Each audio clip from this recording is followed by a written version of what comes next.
Regular सफाई होती है मैडम जी। सफाई अगर रोज होती तो गटर इस कदर जाम नहीं होती। हर दूसरे तीसरे दिन गटर जाम हो जाती है। अरे आपके सामने तो सफाई कर रहा हूँ, फिर भी आप पंगा कर रहे हो। अरे सफाई कर रहा हूँ ना, ये बोलता नाले में डाल दूंगा। अरे क्या हो रहा है यहाँ पे? कुछ नहीं साहब जी, वो नाला जाम हो गया था, नाला साफ भी कर दिया, फिर भी ये झगड़ा कर रहे हैं, ये बातें सुना रहे हैं। कोई प्रॉब्लम है तो पुलिस स्टेशन में आकर रिपोर्ट कीजिए, लेकिन झगड़ा मत कीजिए, काम करने दीजिए इनको।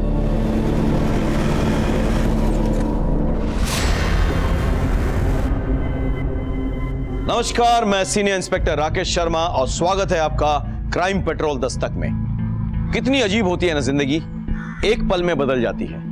कब एक हंसता खेलता इंसान वक्त और हालात के हाथों मजबूर होकर गर्त में गिर जाए, समझ में नहीं आता। आज से 6 महीने पहले 2 अजीबोगरीब केसेस मेरे सामने आए। इन दोनों केसेस में कोई कनेक्शन है या नहीं, यह मैं समझ नहीं पा रहा था। दोनों केसेस में सच और झूठ ऐसे उलझ गए थे कि कुछ भी साफ साफ नजर नहीं आ रहा था। यह समझ में नहीं आ रहा था कि असली मुजरिम कौन है।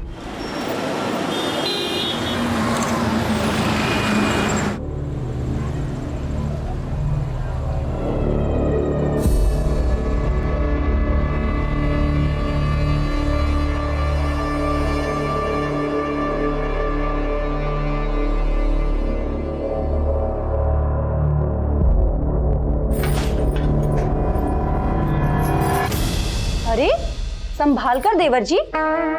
सॉरी भाभी, अब आप इतनी सुंदर लग रही है ना, कोई संभाले तो कैसे संभाले भाभी? अब लगता है तुम्हारे लिए भी जल्दी संभालने वाली लानी होगी। अरे पार्सल ला रहे हैं, जल्दी में तेरे जितना टाइम लग रहा है। हद कर दी यार, कहाँ है तू? बस सर, आ गया सर। जल्दी आ। हाँ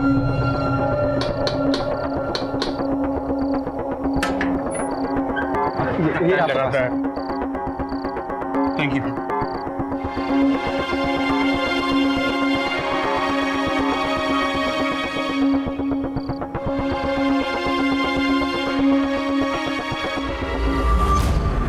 अरे चांद आया क्या? चांद तो कब का आ गया, मैं तो अपने चांद का इंतजार कर रही थी। हाँ ठीक है, तुम जल्दी करो, मुझे बाहर जाना है। हाँ? जल्दी करो।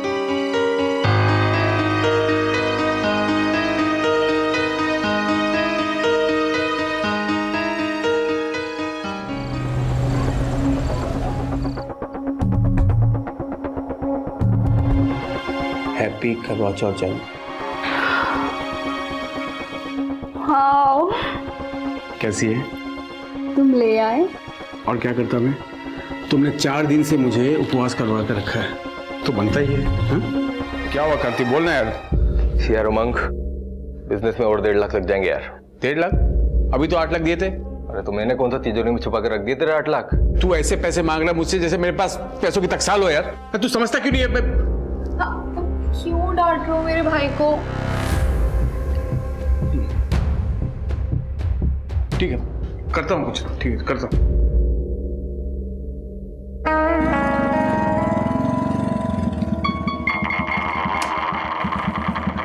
खुशी बेटा, शाम को आता हूँ लेने। हाँ ओके चाचू, बाय बाय बाय।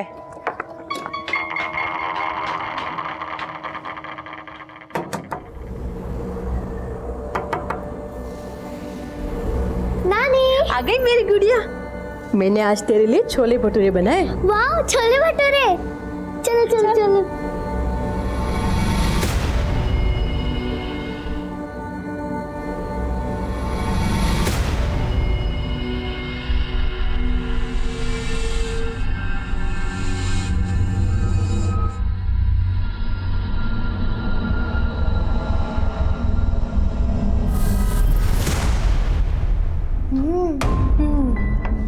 ये ले मेरी प्रिंसेस के लिए।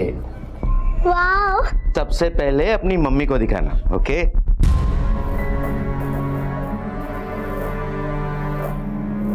मम्मी, मम्मी, नाना जी कह रहे थे कि इस टेडी बेयर को सबसे पहले आपको दिखाना। ठीक है बेटा, तू जाओ।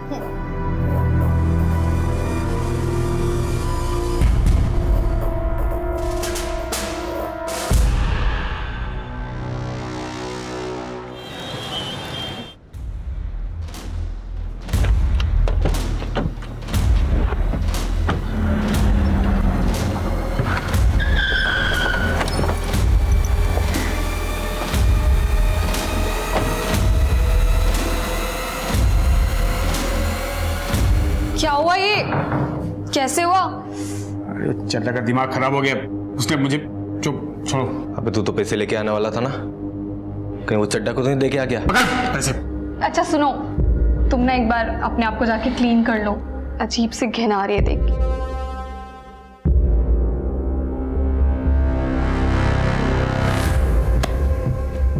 बहुत पैसे हैं इसके पास। इसके पास तो खजाना है। इसकी बीवी अपने माँ बाप की इकलौती है, करोड़ों का घर है ग्रीन पार्क में उसके नाम। अगर इसकी बीवी मर गई तो फिर वो घर उमंग का, यानी कि मेरा।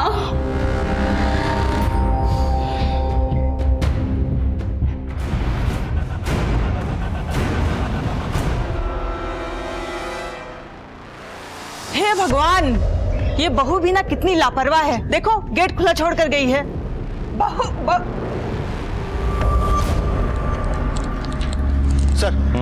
सर हॉस्कर्स मार्केट के एटीएम में जो लूट हुई थी उसकी इन्वेस्टिगेशन मैंने पूरी कर ली है। ये रही उसकी report. Excuse me sir. Hello, हाँ ठीक है, हम लोग पहुंच रहे हैं। सर हॉस्कर्स गवर्नमेंट हॉस्पिटल में एक औरत और उसके 2 बच्चों को एडमिट कराया गया है। उन तीनों का गला रेता गया है सर।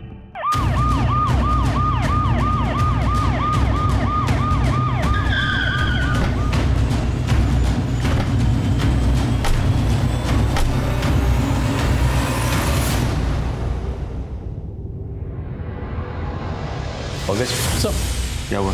तीनों को गला रेता गया है सर। डॉक्टर ने स्टेज तो कर दिया, लेकिन फिलहाल तीनों अभी बेहोश हैं, जिसमें माँ और बेटे की हालत बहुत क्रिटिकल है।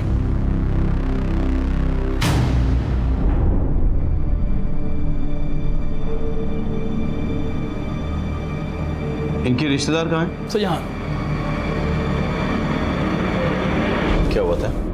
मैं बच्चों की दादी, ये दादी, हम लोग सुबह वॉक पर गए थे। हमारे घर पर हर रोज सुबह डॉक्टर साहब आते हैं इन्हें इंसुलिन का इंजेक्शन देने, और जब हम लोग 8 बजे वहां पहुंचे तो देखा। हे भगवान, ये बहू भी ना कितनी लापरवाह है। देखो गेट खुला छोड़ कर गई है। कितने बजे गए थे वॉक पे? जी मैं 7 बजे गया था, रोज इसी वक्त जाता हूँ। और घर पे और कौन कौन था? ये मेरा बड़ा बेटा उमंग और वो छोटा बेटा गगन। वो सुबह कहीं बाहर गया था, अभी हॉस्पिटल आया है।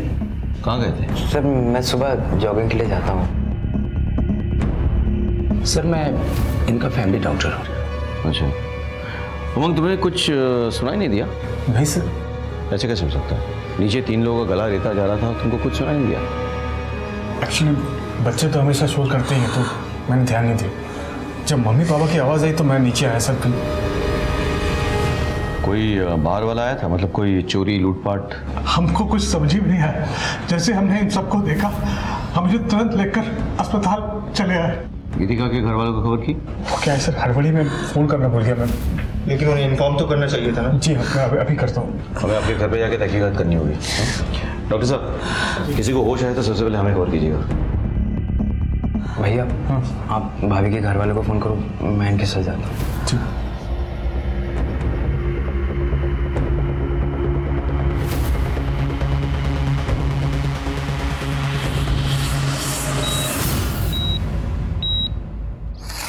रेगुलर सफाई होती है मैडम जी। सफाई अगर रोज होती तो गटर इस कदर जाम नहीं होती। हर दूसरे तीसरे दिन गटर जाम हो जाती है। अरे आपके सामने तो सफाई कर रहा हूँ, फिर भी आप पंगा कर रहे हो। ये क्या तरीका है बात करने का?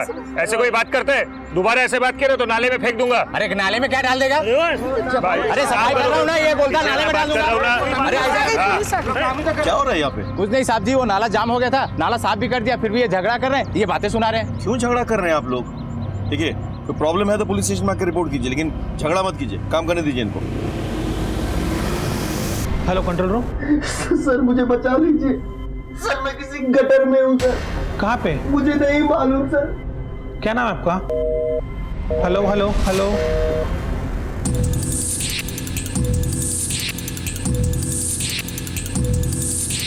आप ऊपर जाइए, चलिए कभी हो सकता है इसी से गला काटा गया। सर पूरी तरीके से खून में डूबा हुआ है, फिंगरप्रिंट मिलना बहुत मुश्किल है।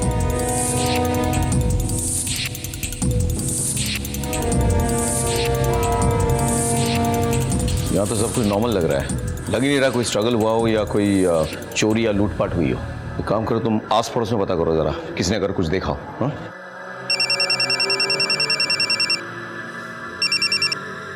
हाँ बोलो। आपके एरिया के गटर में कोई आदमी फंस गया है और उसने अभी कंट्रोल रूम में फोन करके बताया। हमने लोकेशन ट्रेस करने की कोशिश की लेकिन तब तक फोन कट गया।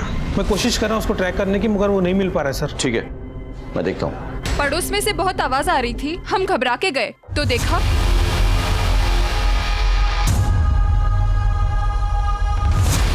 आपने इसके अलावा और कुछ देखा? हाँ, गीतिका है ना, उसका देवर गगन उसे भागते हुए देखा था। किस वक्त हुआ था ये सब?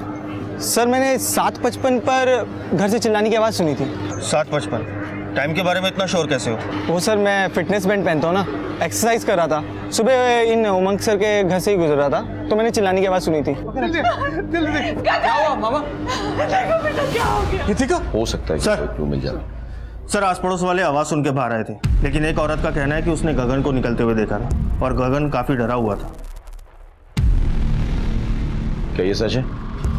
सर कसम से मैं झूठ नहीं बोल रहा हूँ सर। सर मैं सुबह जॉगिंग के लिए निकला था, वो औरत को शायद धोखा हुआ होगा सर। हाँ, हो सकता है कि उस औरत को धोखा हुआ हो, लेकिन पुलिस को धोखा देना नामुमकिन है। भैया, कंट्रोल रूम से फोन आया था, कह रहे थे कि हमारे एरिया में किसी गटर में कोई आदमी फंस गया है। सर गटर में? हाँ, हो सकता है मैनुअल खुला हो इसलिए कोई गिर गया हो, लेकिन फिर भी टॉक्सिक गैसेस होते हैं, पॉइजनस गैसेस होते हैं, कुछ भी हो सकता है। Hope is okay. पंकज तुम पता करो, पूरा एरिया चेक करवाओ। हाँ? चल तुम भी। भैया इस लड़के पे नजर रखो और इसके कॉल रिकॉर्ड्स निकलवाओ। Okay sir.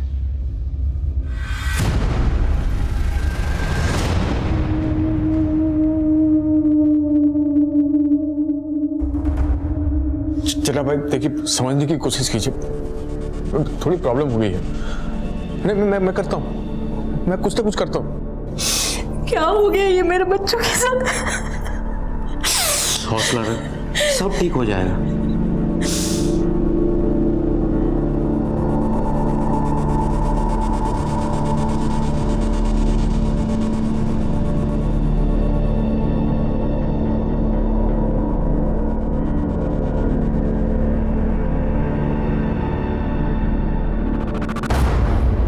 रिपोर्ट फाइल हो गई सर। जी सर। सर गीतिका के घर वालों को गीतिका और उसके बच्चों पर जो हमला हुआ था, उस हमले पर किसी के ऊपर कोई शक नहीं है। सर हमने गीतिका के घर के आसपास भी पूछताछ की। सर गीतिका का कोई भी एक्स्ट्रा मैरिटल अफेयर नहीं है जो कि शक पैदा करे। सर जो आदमी गटर में फंसा है उसके बारे में फोन कंपनी से पता किया।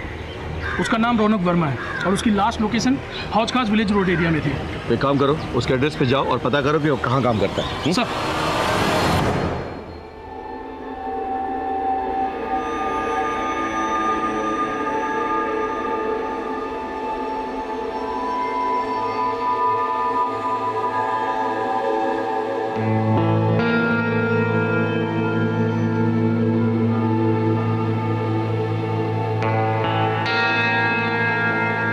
आंटी क्या हो गया?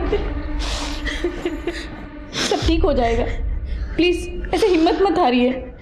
बहन जी हिम्मत रखिए।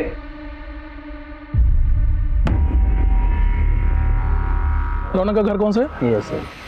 Thank you.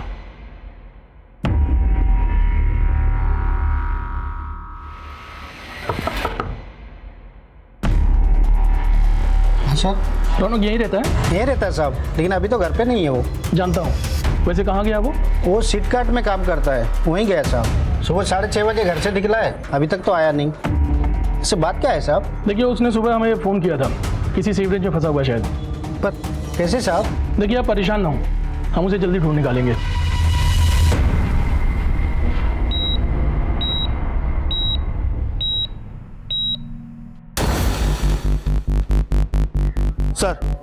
सर मैं रौनक के ऑफिस आया हूँ। यहाँ के पता चला कि रौनक सुबह पहली डिलीवरी के लिए निकला था और उमंग के घर गया था। व्हाट? जी सर कहीं ऐसा तो नहीं कि ये मर्डर रौनक ने ही किया हो और पकड़े जाने के डर से सीवरेज में जाके छुप गया हो? लेकिन रौनक गटर जैसी जगह में क्यों छुपेगा? हाँ, एक बात बताओ, रौनक के साथ कोई और गया था डिलीवरी के लिए? जी सर उसका दोस्त था विनोद, लेकिन उसका फोन स्विच ऑफ जा रहा है और रौनक का भी फोन नहीं लग रहा। विनोद का एड्रेस पता करो ऑफिस से और उसके घर पे जाओ, उठा के ले आओ। Okay sir.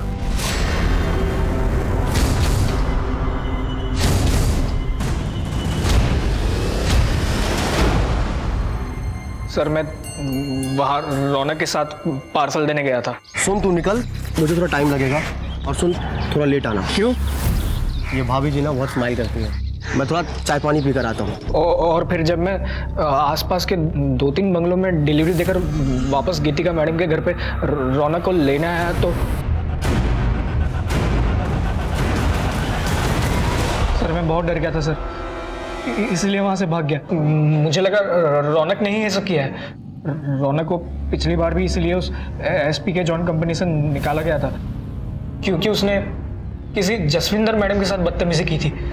Jaswinder madam? What is इनका? हाँ सर। जसविंदर जी कौन है? जी मैं ही जसविंदर हूँ।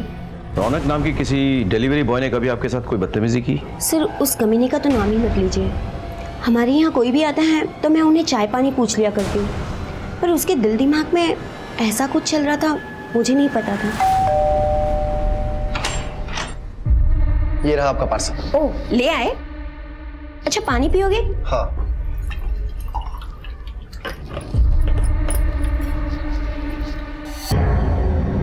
तुम यहाँ? आपने पुलिस में कंप्लेन क्यों नहीं की? मैं क्या शिकायत करती सर, लोगों को तो हमेशा से लगता है कि औरतें ही गलत होती है और मेरी ही गलती थी। मैं उससे हंस हंस कर बात कर लिया करती थी, उसे चाय पानी पूछ लिया करती थी, मगर वो तो, इसलिए मैंने उसकी कंपनी एसपी के जोन में कंप्लेन कर दी। आगे से ऐसा कुछ हो तो पुलिस में कंप्लेन जरूर लिखाइएगा। जी सर। भैया अब तो मुझे लग रहा है हो ना हो ये रौनक ही है जिसने ये कांड किया है। किसी भी हालत में उसे ढूंढना होगा। हाँ लेट्स गो।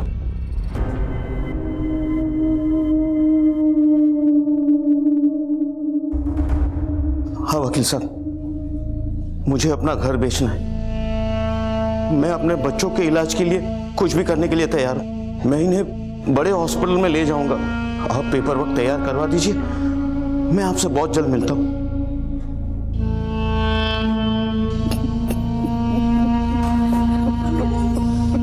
अंकल सब ठीक हो जाएगा, प्लीज हिम्मत मत हारिए। इसी एरिया से फोन आया था, यहाँ लगभग 40 मैन होल्स हैं, इसमें से किसी के अंदर भी हो सकता है वो।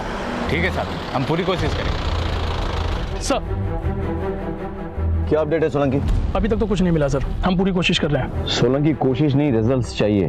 डीएमसी से कह के लोग बढ़वाओ। रौनक का मिलना बहुत जरूरी है, हमारे लिए भी और उसके लिए भी। Come on sir. चलो।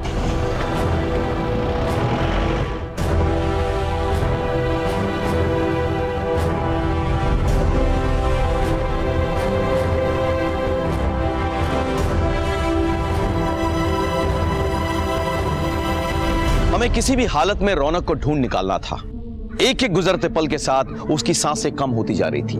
हमें डर था कि जब तक हमें रौनक मिले कहीं बहुत देर ना हो जाए। बात सिर्फ इस केस के प्राइम सस्पेक्ट तक पहुंचकर इस गुत्थी को सुलझाने की नहीं थी, बल्कि एक जिंदगी की थी जो गटर के अंदर एक एक सांस के लिए तड़प रही थी, और उधर गीतिका और उसके 2 बच्चे जिंदगी और मौत के बीच झूल रहे थे। खुशी, खुशी मैं थप्पड़ मारूंगी, परेशान मत करो। मैं तो नानी के हाथ से खाऊंगी। चुपचाप खाओ बेटा, नानी को पूजा करने दो। नानी अपनी बेटी को डांट लगाओ, मुझे तो आपके हाथ से ही खाना है। लाओ, यही दोनों मेरी पूजा है। वैसे भी कहते हैं बच्चों में भगवान का वास रहता है। लाओ मैं खिला देती हूँ। नानी की चमची। नानू ने मेरे को चॉकलेट दिलाई। आप गंदे हो, नानू अच्छे हैं। और तू नानू का चमचा। दोनों की सेटिंग हो गई है, एक नानी की चमची, दूसरा नानू का चमचा। मेरी तो किसी को परवाह ही नहीं है।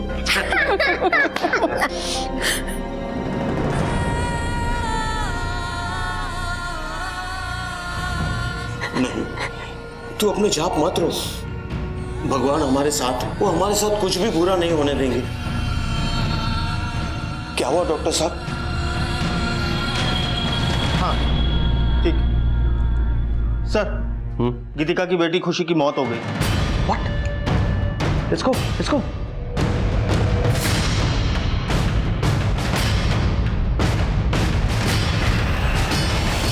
मुझे इसे बहुत ही पहले जान से मार डालना चाहिए था।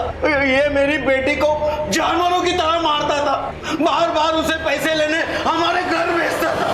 क्या? ये क्या कर रहे हो? क्या ये बिजनेस के मैं अपनी अय्याशी के लिए कर रहा हूँ ससुर जी? अपने परिवार के लिए कर रहा हूं मैं। तो लाख 1.5 लाख मांग लिए तो कौन सी बड़ी बात होगी भाई? ये बार बार पैसे मांग के तुम मेरी बेटी को क्यों परेशान कर तो रहे क्या हो? करूं मैं? और पति परेशानी में हो तो पत्नी को साथ देना चाहिए, क्या बाहर वाला देगा? आप एक काम कीजिए, अपनी बेटी को रखिए यहाँ पर, तो पैसे का इंतजाम हो जाए तो भेजिएगा, पैसों के साथ चलता हूँ। देखिए तुम अभी गीतिका को यहाँ से लेके जाओ, मेरी बीवी को पता चलेगा तो उसे बहुत बुरा लगेगा। देखिए मैं कल पैसों का इंतजाम कर दूंगा, लेकिन ये अब आखिरी बार है, अब इससे ज्यादा मैं आपको पैसे नहीं दे पाऊंगा। ठीक है ले जाता हूँ, ठीक है चलो चल, पैसे हाँ जल्दी। मैं पैसों की लेन देन की बात अपनी पत्नी से भी नहीं करता था, क्योंकि मैं नहीं चाहता था कि इसे ये लगे कि मैंने किस घटिया आदमी के घर अपनी बेटी की शादी कराई है। मैं सोचता था कि सब ठीक हो जाए, लेकिन ये बार बार पैसों के लिए, और आगे मैंने उसे पैसे देने से इनकार कर दिए तो इसने मेरी बेटी के साथ सर कुछ नहीं है सर। पंकज, अरे सर मेरी बात का यकीन कीजिए, देखिए ऐसा कुछ नहीं है, मैंने अपनी बेटी और बीवी को नहीं मारा सर।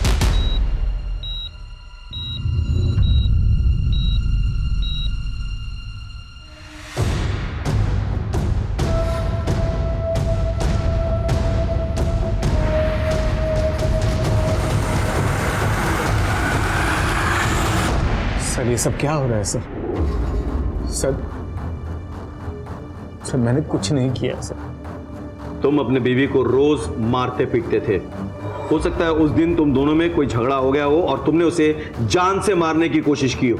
नहीं सर, मेरे सास ससुर जानबूझकर मुझे फंसा रहे हैं, झूठ बोल रहे हैं वो लोग। सर मुझे जाने दीजिए, मेरी बेटी की मौत हो चुकी है, मेरी पत्नी को अभी तक होश नहीं आया है, मौत से लड़ रही हो, मेरे बेटे को भी होश नहीं आया सर, उनको मेरी जरूरत है सर, मुझे जाने दीजिए। मेरी बेटी का अंतिम संस्कार मेरे अलावा कोई नहीं कर सकता। ठीक है चलो। थैंक यू भैया। सर इस पे नजर रखो, मुझे इसके सारे डिटेल्स चाहिए।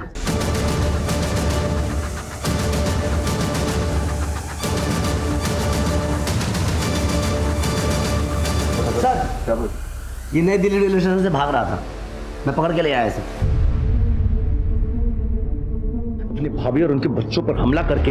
नहीं सर, मैं झूठ नहीं बोल रहा हूँ सर। ये ऐसा नहीं बोलेगा। बताता हूँ सर, दरअसल। देवर जी उठिए, 7:15 बजने वाला है, उठिए ना। I am so sorry sir, पर मुझे लगा भाभी भी मुझ में इंटरेस्टेड है तो मैं।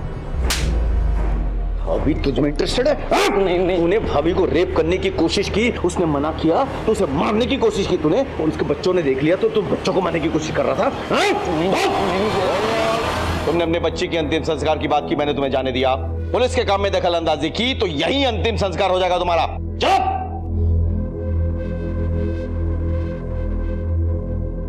गगन एक प्राइम सस्पेक्ट बनकर हमारे सामने आया था, क्योंकि उसने ना सिर्फ हमसे झूठ बोला था, बल्कि उसने उस दिन गीतिका के साथ जबरदस्ती करने की कोशिश भी की थी। इससे इतनी अटकली लगाई जा सकती थी कि शायद जब गगन ने गीतिका के साथ जबरदस्ती करने की कोशिश की हो और गीतिका ने उसे मना कर दिया हो, तब गुस्से में आकर उसने गीतिका और उसके बच्चों का गला रेत दिया। लेकिन हम पक्के से कुछ भी नहीं कह सकते थे, क्योंकि हमारा दूसरा प्राइम सस्पेक्ट रौनक किसी गटर में मौत के साथ जूझ रहा था। सर खुशी की पोस्टमार्टम रिपोर्ट और गीतिका और उसके बेटे कबीर की मेडिकल रिपोर्ट आ गई है। सर इस रिपोर्ट के हिसाब से तीनों का गला एक बारीक चीज से रेता गया था, जैसे कि कोई ब्लेड। सर जख्म गहरा नहीं था, लेकिन ज्यादा खून बहने की वजह से खुशी की मौत हो गई। वाकई वारदात पे भी वो ब्लेड मिली थी हमें? जी सर। अच्छा, रौनक की कोई अपडेट्स है क्या? सर सब जगह ढूंढ लिया, लेकिन वो कहीं नहीं मिल रहा सर। सब जगह? सर ऑलमोस्ट सब जगह, लेकिन एक जगह को छोड़कर सर। कौन सी? सर वही जगह जहाँ उस दिन सफाई के लिए लड़ाई हो रही थी। तो वहाँ क्यों नहीं ढूंढा? सर हमने ये सोचा कि वहाँ की सफाई तो हो ही चुकी है, अगर कुछ ऐसा होता तो सफाई कर्मचारियों ने जरूर देखा होता। पंकज तो भैया ये किस तरह की लापरवाही है? Sorry sir. प्लीज जाके ढूंढिए वहाँ पे। जी सर।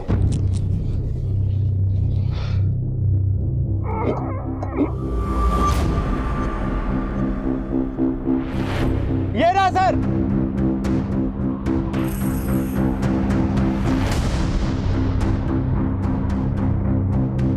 सर इसके ऊपर किसी भारी चीज से वार किया गया है, इन्फेक्शन भी हो गया है। हम पूरी कोशिश कर रहे हैं लेकिन अभी कुछ बताना मुश्किल है। डॉक्टर साहब, रौनक गटर में फंसा हुआ था, उसकी हालत बहुत खराब थी, उसको बचाना बहुत जरूरी है, हमारे केस के लिए बहुत इंपॉर्टेंट। हम पूरी कोशिश करेंगे। ओके जी। पंकज, रौनक के पेरेंट्स को बुलाओ। सर।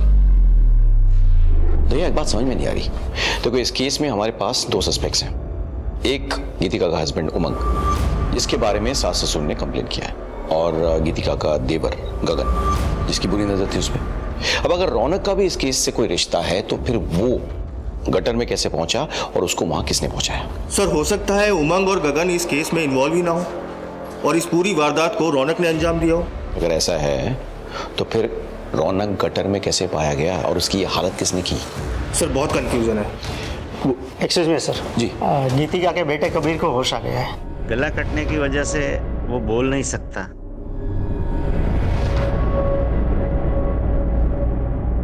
अब कैसा फील कर रहे हो बेटा?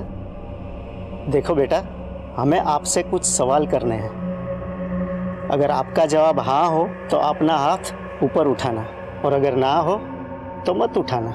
ठीक है बेटा? आपका नाम कबीर है ना? और आपकी मम्मी का नाम गीतिका। बेटा, आपको पता है आपके साथ ये सब किसने किया था? डरो नहीं बेटा। ठीक है, इट्स ओके, रहने दीजिए। बच्चा सदमे में है, हम बाद में अपने तरीके से पता कर लेंगे। It's okay.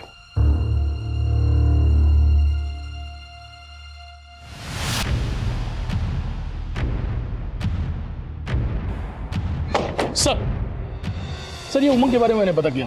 ये थी उसकी कॉल डिटेल्स।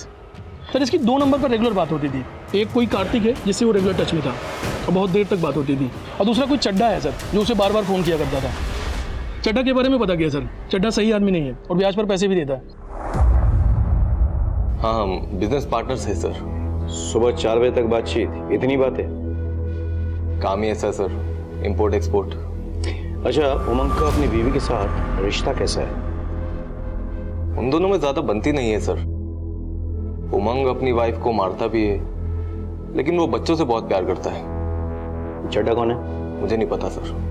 ठीक है, आप जा सकते हैं।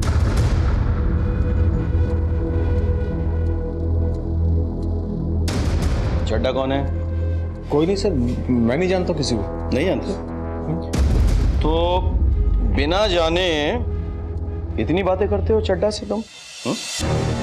अच्छा वो सर, वो चड्डा बहुत खतरनाक आदमी है सर। इससे मैंने बिजनेस के लिए कुछ पैसे लिए थे, तो आजकल मुझे धमकी देता है फ़ोन करके सर। हाँ तो चड्डा जी बताइए। पहले एक पान खा लो। वो क्या है ना कि जब तक मैं पान खाता नहीं, आवाज में मिठास नहीं आती। दर्द हो रहा है ना? दर्द हो रहा है? उन मासूम बच्चों का गला रहता था, उमंग की बीवी और उसके बच्चे। अगर मुझे मारना होता तो उमंग को मारता, उसके बीवी बच्चों को मारकर मुझे क्या मिलेगा?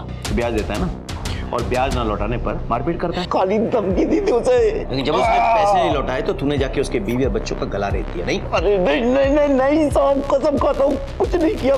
मुझे उसकी बीवी बच्चों के बारे में कुछ मालूम नहीं साहब। आप भी ना किस लीचड़ आदमी के चक्कर में मेरे ऊपर शक कर रहे हैं साहब। अरे 1 नंबर का झूलर है वो उमंग। पहले मेरा पैसा खाया, फिर मुझे ही फंसा रहा है। पहले अपनी बीबी से पैसा लेता था, फिर मुझसे लिया, और पता नहीं किस किस से पैसा लिया होगा। लेकिन पैसा एक ही जगह खर्च करता है, वो कार्तिक की बहन के ऊपर। कार्तिक की बहन? हाँ साहब, उसकी गर्लफ्रेंड है कृति। उसके इशारों पर नाचता है और अपनी बीवी के मायके से पैसा मंगाकर उसके ऊपर खर्च करता है। उन पैसों पर पाल रहा है उसको। कृति, मैं बहुत दुखी हूँ। मुझे पता नहीं चल रहा कि ये सब क्या हो रहा है मेरे साथ।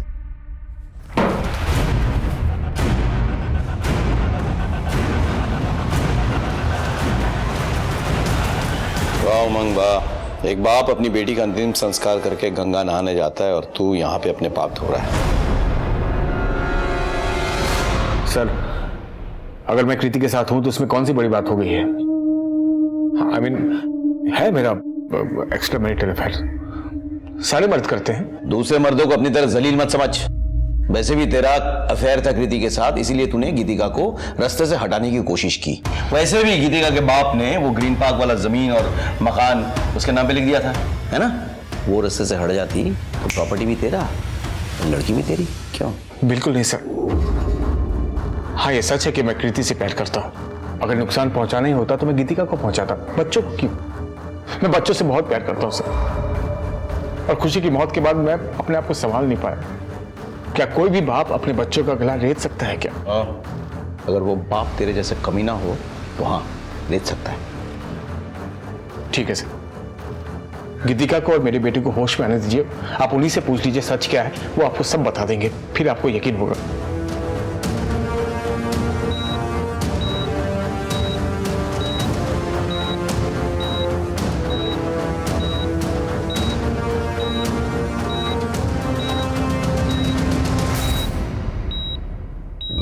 डॉक्टर,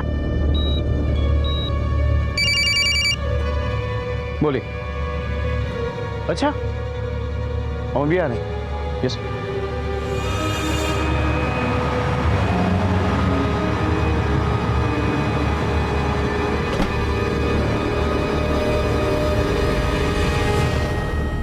एक्सक्यूज मी, प्लीज जगह दीजिए। गीतिका जी, कैसी महसूस कर रही हैं आप? बेटर। मुझे गीतिका जी से कुछ सवाल करने हैं, आप लोग प्लीज बाहर वेट कीजिए। Thank you. एक मिनट यहीं रुकिए। गीतिका जी, आपके और आपके बच्चों के साथ जो हुआ है वो क्या इन्हीं में से किसी ने किया है?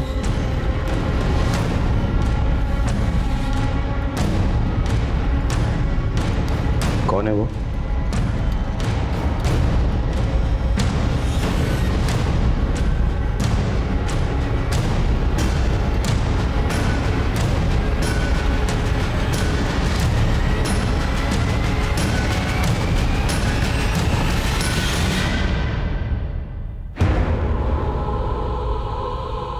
आपका हस्बैंड? सर ये झूठ बोल रहे हैं। अरे गीतिका, तुम गीतिका का रेटिंग स्टेटमेंट ले लो। Okay sir. भैया, मुझे एक बात समझ में नहीं आ रही कि अगर गीतिका को मारने की कोशिश उमंग ने की तो फिर रौनक को मारने की कोशिश किसने की, और वो गटर में कैसे पहुंचा?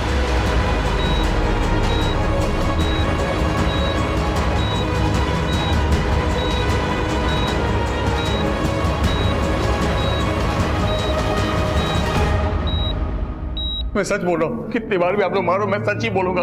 पंकज, जब तक ये सच ना बोलता ना, तोड़ते रहो उसने। सर हमने उमंग से अपने तरीके से भी पूछ लिया, लेकिन बार बार वो यही बोल रहा है कि उसने कुछ नहीं किया। भैया, हर क्रिमिनल कहता है कि वो निर्दोष है, लेकिन अगर गीतिका और उसके बच्चों को उमंग ने मारने की कोशिश की तो फिर रौनक गटर में कैसे पहुंचा और उस पर किसने अटैक किया? क्या ये दोनों केस एक दूसरे से जुड़े हुए हैं या फिर अलग अलग है?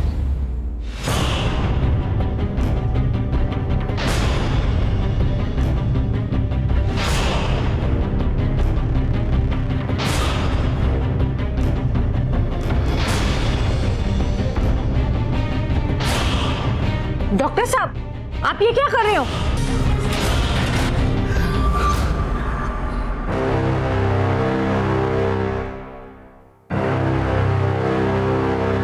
किसी ने रौनक को अस्पताल में जान से मारने की कोशिश की। यह बात तो साफ हो गई कि किसी को रौनक से खतरा था। शायद रौनक वो राज जानता था जिसे हम भेदने की कोशिश कर रहे थे, लेकिन हमारे पास इतना वक्त नहीं था कि हम रौनक के होश में आने का इंतजार करते। जैसे जैसे नए सबूत और सस्पेक्ट सामने आ रहे थे, ये सारी कड़ियां एक दूसरे से उलझ रही थी। उस दिन घटनास्थल पर बहुत सारी चीजें एक साथ हुई। क्या यह महज इत्तेफाक था या किसी की सोची समझी प्लानिंग? इस बात को समझने में हमें ज्यादा वक्त नहीं लगा। एक हफ्ते बाद इस राज पर से पर्दा उड़ गया कि गीतिका और उसके बच्चों का गला किसने रेता था। रौनक की हालत कैसी है अभी? सर, हॉस्पिटल के कॉरिडोर की सीसीटीवी फुटेज मिली है। लगा।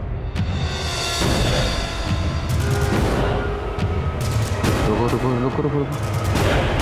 जूम करो। ये तो मैंने देखी है। I've seen this। बस बीच की कड़ी मिसिंग है। वो कड़ी ढूंढनी होगी हमें। एक काम करो, गीतिका के घर वाले और उनसे जुड़े सभी लोगों की डिटेल्स मुझे चाहिए।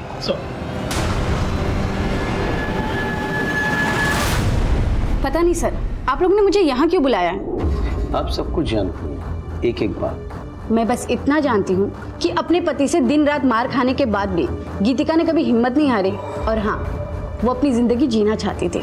आप गीतिका की बेस्ट फ्रेंड है ना? इसलिए तो कह रही हूँ कि मैंने कुछ भी नहीं किया। मैंने कब कहा कि आपने कुछ किया? लेकिन आप वो कड़ी हैं जिससे सब कुछ जुड़ा हुआ है, सब कुछ। आप कड़ी है कि नहीं?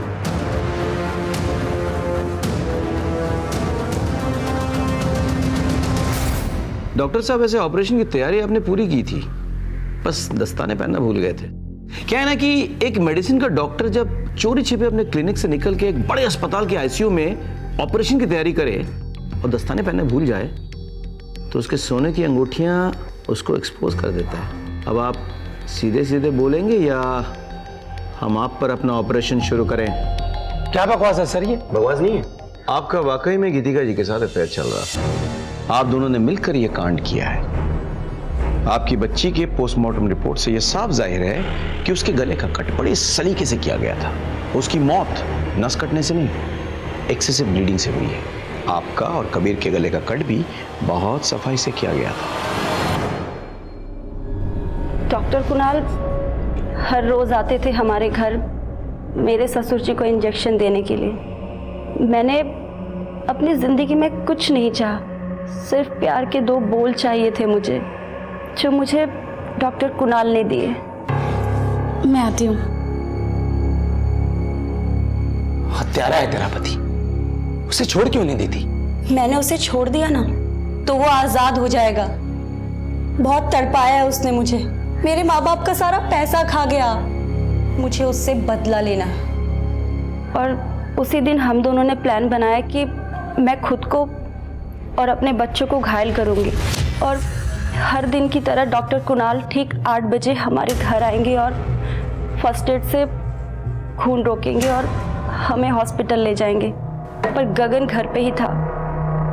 मैं जानती थी कि अगर गगन के आगे आंचल गिरा तो उसके अंदर का जानवर जाग जाएगा। देवर जी उठिए, 7:15 बजने वाला है, उठिए ना।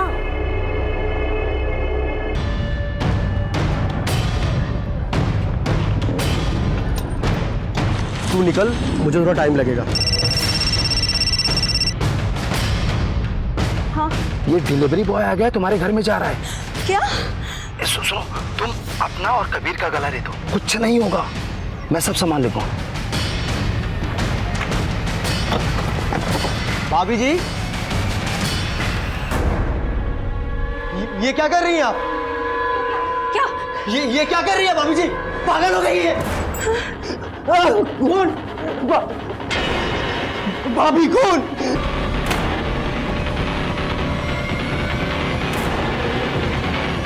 हे भगवान, ये बहू भी ना कितनी लापरवाह है। देखो, गेट खुला छोड़ कर गई है। उसके बाद फिर मैं रौनक को लेकर के गटर के पास गया और मैन होल खोल करके उस गीतिका जी, आपने क्या किया? अपने पति को सजा देने के लिए अपने बच्ची की जान ले ली। कानून आपको कितनी भी बड़ी सजा क्यों ना दे, उससे बड़ी सजा तो आपको मिल चुकी है। गीतिका और डॉक्टर कुणाल को उनकी सजा मिल चुकी थी। गीतिका एक मां थी, उसने अपना और अपने बच्चों का गला रेता था, जिसमें उसकी बच्ची खुशी की जान चली गई थी। यह खून महज एक बच्ची का खून नहीं था, बल्कि ममता का खून था। गीतिका को इससे बड़ी दस्तक क्या मिल सकती थी कि वो जो करने जा रही थी उसमें अगर जरा सी भी चूक हो गई तो उसकी और उसके बच्चों की जान चली जाएगी। और डॉक्टर कुणाल, वो तो डॉक्टर था, क्या उसे यह दस्तक नहीं मिली थी कि गीतिका का अपना और अपने बच्चों का गला रेत कर किसी को फंसाना बेवकूफी है?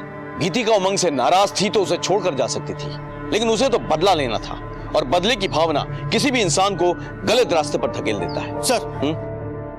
सर, अभी भी खबर मिली है कि लोधी रोड पर एक औरत की लाश मिली है। सर, हमें अभी निकलना पड़ेगा। तुम बैठो, मैं आ रहा हूं। Okay sir. इसी के साथ मैं सीनियर इंस्पेक्टर राकेश शर्मा आपसे विदा लेता हूं। सतर्क रहिए और देखते रहिए क्राइम पेट्रोल दस्तक। याद रखिएगा, मकसद बताना नहीं, बचाना है। जय हिंद।